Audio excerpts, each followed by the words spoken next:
Uh, Tun Mahathir biasalah. Kalau kita yang dah biasa dengan Tun Mahathir, kita tahu pandangan beliau dan juga percakapan beliau. Saya rasa dia berterus terang, dia menggunakan kita.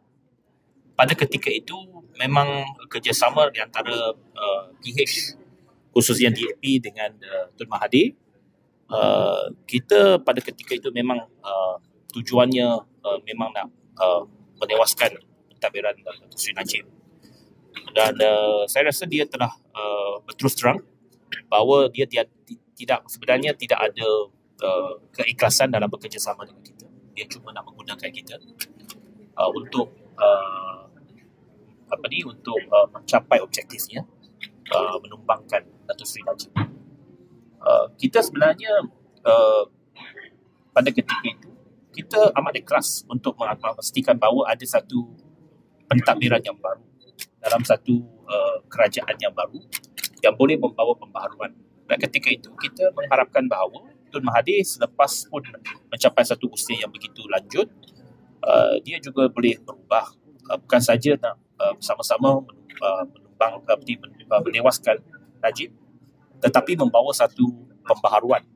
Itu sebabnya pada ketika itu bahawa ramai yang menaruh harapan bahawa Tun Mahathir akan menggunakan peluang kedua itu untuk membawa pembaharuan dan juga kemajuan kepada negara. Itu sebabnya pada ketika itu ada harapan Malaysia baru selepas tahun 2018. Tetapi apa yang berlaku, saya rasa telah pun menjadi sejarah lah, yang tak perlu diulas panjang. Banyak perkara yang mungkin beliau tak nak mengaku bahawa dan sebagainya. Kononnya beliau tidak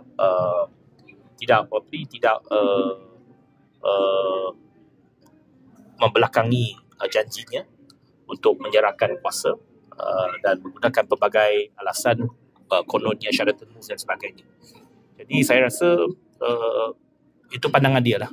Jadi saya tak nak ulas panjang. Tetapi bagi kita pada ketika itu memang kita membuat satu keputusan yang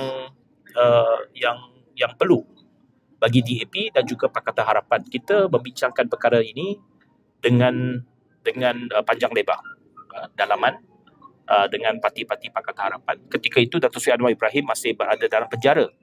Kita juga bertanya pandangan beliau.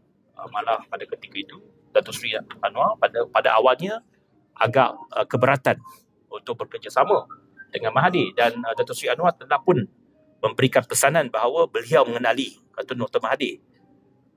Tetapi akhirnya beliau bersetuju dengan pandangan semua kerana melihat bahawa ada keperluan dari segi strategi dan juga keperluan untuk menggabungkan pengaruh dan kuasa untuk bersatu untuk membawa kepada satu kerajaan baru. Itu yang telah pun terbukti pada tahun 2018 bahawa strategi itu membuahkan hasil. Iaitu dapat buat kali pertamanya Barisan Nasional ditewaskan. Cuma apa yang berlaku selepas pembentukan kerajaan itu yang kita kesalilah, bahawa ia tidak dapat mencapai objektif yang sepenuhnya.